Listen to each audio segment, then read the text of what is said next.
students. Today we are going to study about ozone depletion. So what is ozone? Ozone, it is an allotrope of oxygen and its formula is O3. It is a triatomic molecule. आपने पढ़ा है diatomic, triatomic, tetratomic. तो ozone it is a triatomic molecule and it is very important for our survival. ये क्या करता है? It act as a shield और blanket for us, कि ये एक लेयर बना देता है एटमॉस्फेयर पे which protect us from harmful UV and IR radiations of sun. कि सन से बहुत ज़्यादा हार्मफुल रेज आती हैं and ozone it absorb all that radiation. But in 1985 a hole was found over Antarctica and that hole it is increasing every year. कि बाद में scientist ने उसके ऊपर एक नज़र रखनी स्टार्ट कर दी है और ऐसा देखा जा रहा है कि ये जो होल था it is increasing every year. Her year उसका जो साइज़ है वो बड़ा होता जा रहा है. तो उसके साथ सो what is the cause of this ozone depletion? आप समझ सकते हैं कि ये एक ब्लैंकेट है, हमारी कवरिंग है, हमारी शील्ड है.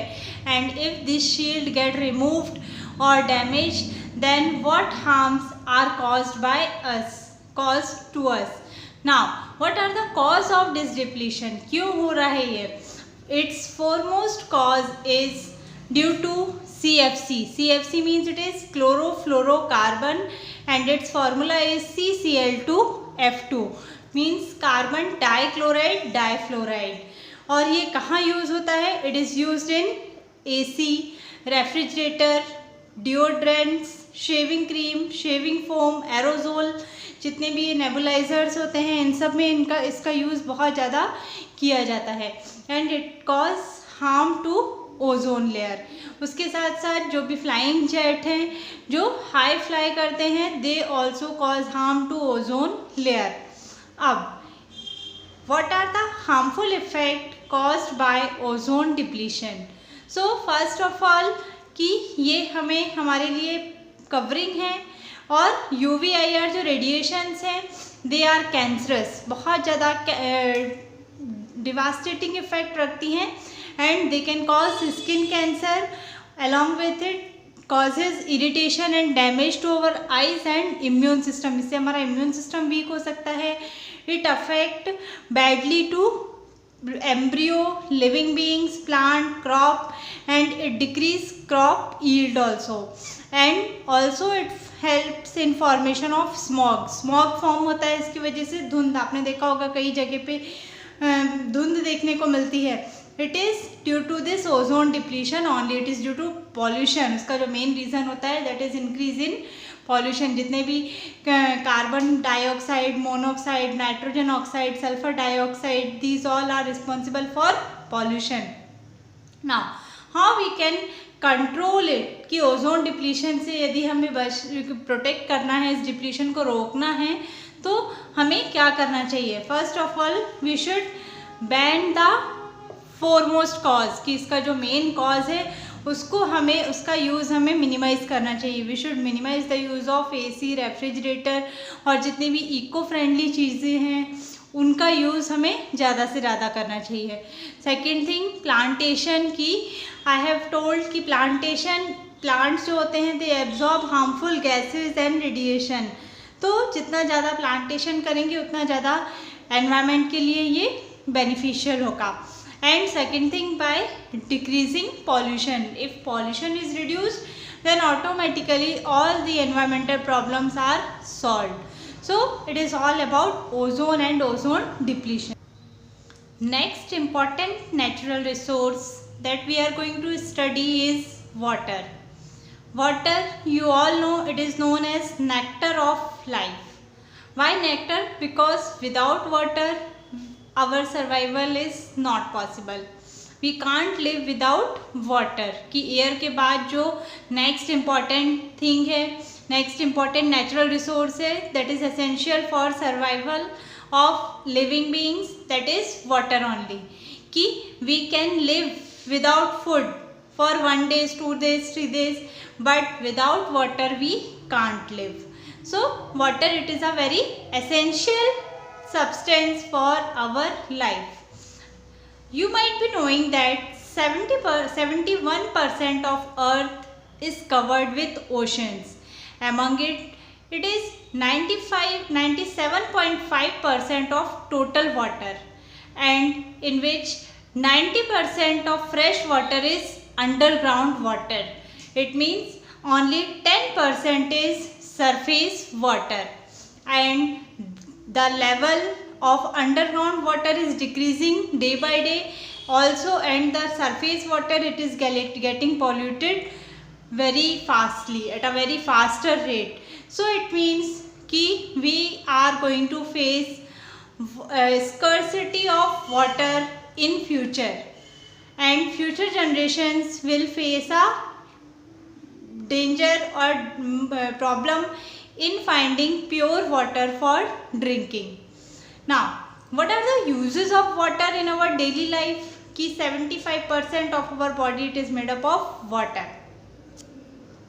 Water, it is used for variety of uses. दिन भर में हम water का बहुत ज़्यादा use कर लेते हैं for drinking, bathing, washing, cooking, irrigation, and aquatic plants, their whole life depend on water only, है ना. भले fresh water animals हों, marine water animals हों, their breathing, their life, their reproduction, all undergoes in water only. So for them water is very very very essential. So these are the uses of water.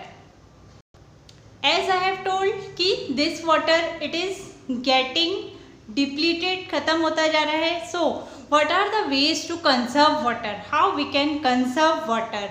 Among that, one name is rain water harvesting.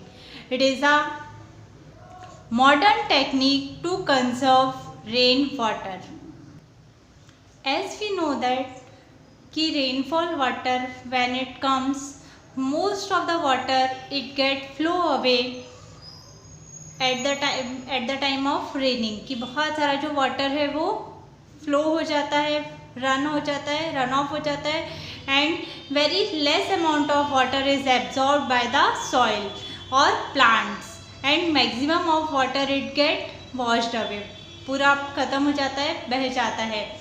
And so this technique, it is a technique to recharge groundwater, and a man known as Rajen Singh, he is known as waterman. He was awarded for this because this technique, it is a old technique, old indigenous technique which was used in olden days. आपने देखा होगा पहले ज़माने में भी बावड़ी बनाई जाती थी, और भी अलग अलग जगह पे अलग अलग टाइप से वाटर स्टोरेज सिस्टम यूज़ किया जाता था. तो और सबसे ज़्यादा हम देखें तो in India, so many parts of India, they are facing water crisis, especially in summer season. Summer season उनके लिए बहुत मुश्किल होता है. For example, parts of Rajasthan, Maharashtra, these they face lot of water problem. Drinking water की बहुत problem होती है ऐसे areas में. So this technique is beneficial in such areas. So what are the advantages of rain water harvesting? तो rain water harvesting पहले आपको बता दूँ कि कोई बहुत ऐसे टेक्निकल टेक्निक नहीं है.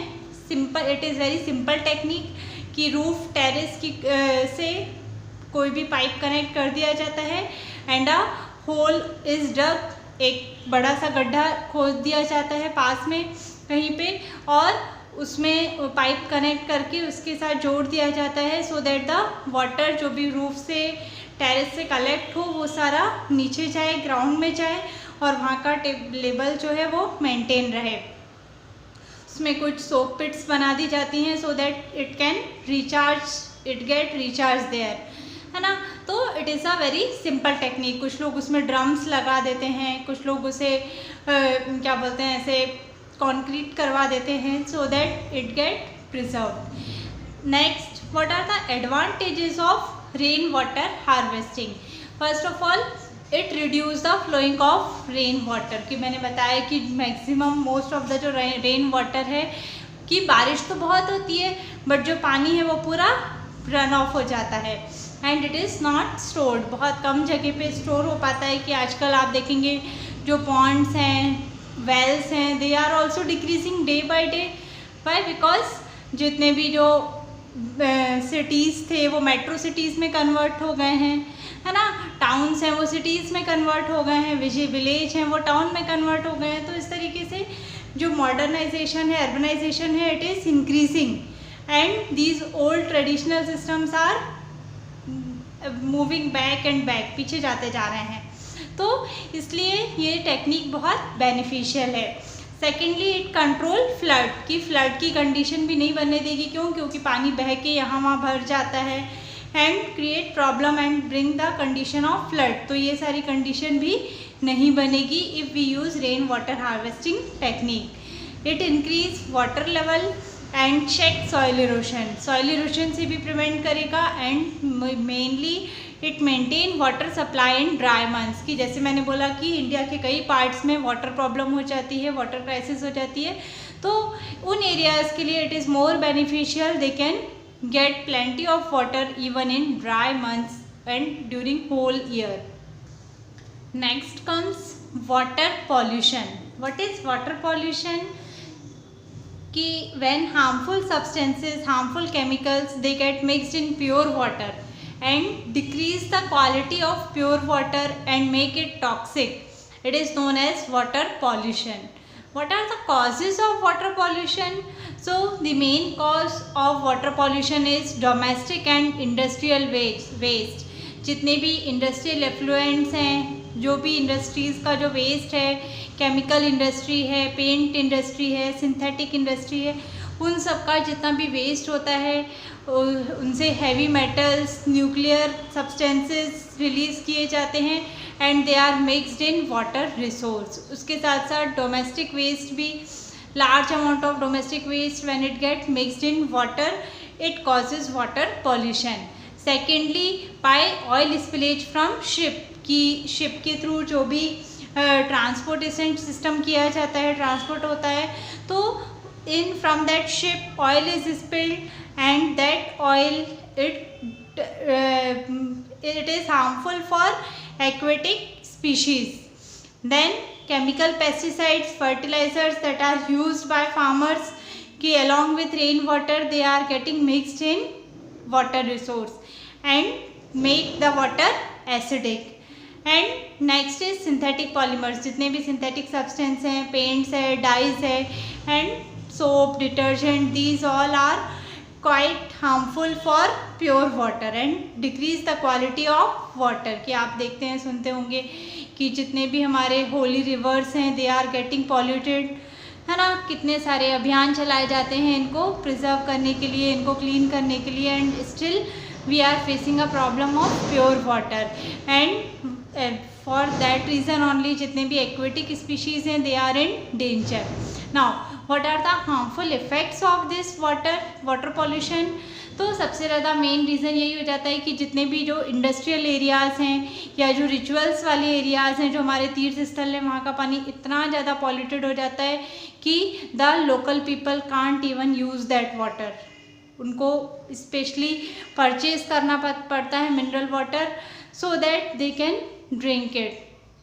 एंड इफ़ दे ड्रिंक, तो लोकल पीपल जो पुअर पीपल जो उसे अफोर्ड नहीं कर सकते, they suffer from very many diseases like jaundice, cholera, diarrhoea, liver infection and so on. Secondly, it destroy ecological balance कि as I have told कि ये जो केमिकल्स हैं ये एक्वेटिक स्पीशीज़ के लिए बहुत डेंजरस हैं and that aquatic species if they die then their food chain, food web, it is affected and ultimately the ecological balance is disturbed and also they destroy harmful microbes कि जो भी microbes हैं present in water, soil वो उसके लिए भी harmful हो जाते हैं and cause harm to them. So how we can prevent it, control it? So controlling water pollution in our hands only कि सबसे पहली बात जो भी waste है, domestic waste, industrial waste, it should not be mixed in water resource कि ETP plant should be constructed in the companies, और ये जो ETP plant है ये effluents को treat करता है, और जब उसकी testing हो जाए कि हाँ now it is safe to be mixed in water resource, then only it should be mixed in that, है ना। उसके साथ साथ कि chemical pesticides, fertilizer, they should not be used, we should move towards organic farming use करनी चाहिए हमें, so that we can reduce water pollution. And quality of water, it is tested by BOD value, that is biological oxygen demand. It tells about the quality of water. Next is acid rain. Have you heard acid rain? As the name suggests, rain which is acidic in nature. आपने देखा होगा बारिश में भीगना, बारिश में नहाना किसको नहीं अच्छा लगता, सभी को अच्छा लगता है, but nowadays it is found that कि rain water it is becoming acidic.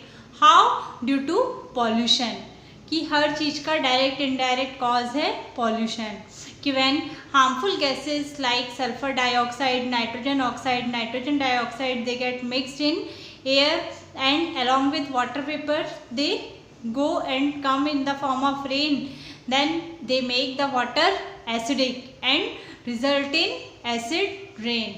What are the effect of this acidic rain? So it causes skin rashes and skin cancer. It also damage to crops and mainly it damage buildings and monuments.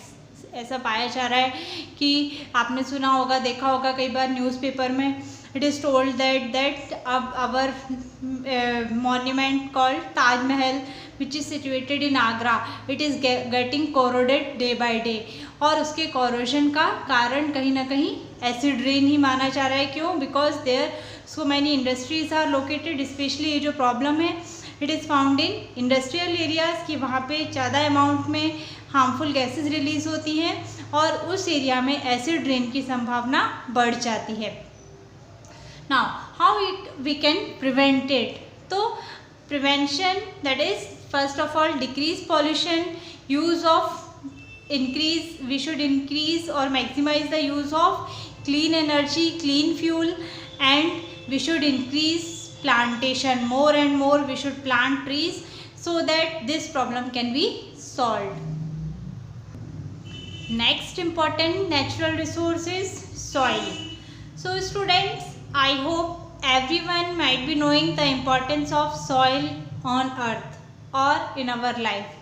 कि we know that कि soil नहीं होगी तो plants नहीं होंगे, and if plants are not there then we will not get food and our survival will be in danger.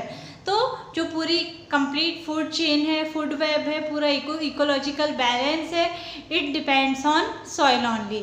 So it is another important natural resource to maintain the sustainability in of life on earth. Now how this soil is formed, कि soil का formation कैसे होता है? It include two process, that is weathering और pedogenesis. Now what is weathering? Weathering, I think you might have studied in social science also. इस process के बारे में आपने पढ़ा होगा.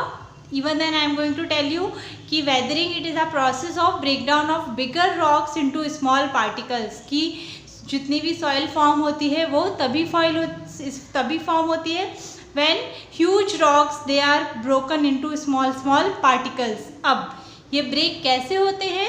They can be break by 3 method, कोई भी 3 में से कोई भी एक रीज़न हो सकता है. Either it may be physical cause, chemical cause और biological cause. So what is physical cause?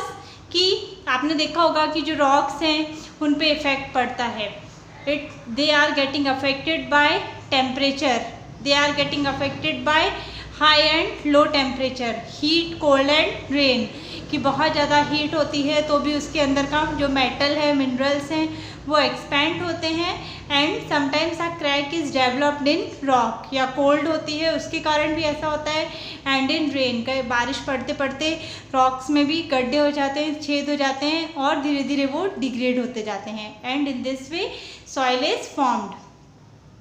Secondly by chemical process की हाइड्रोलाइसिस की उसके अंदर जो वाटर वेपर प्रेजेंट है उनका ब्रेकडाउन होने से सॉइल फॉर्म होती है, और ऑक्सीडेशन रिडक्शन प्रोसेस से भी कि केमिकली भी जब किसी भी when any chemical reaction undergoes in a rock, huge rock, then they get decomposed and broken into smaller particles and get converted into soil.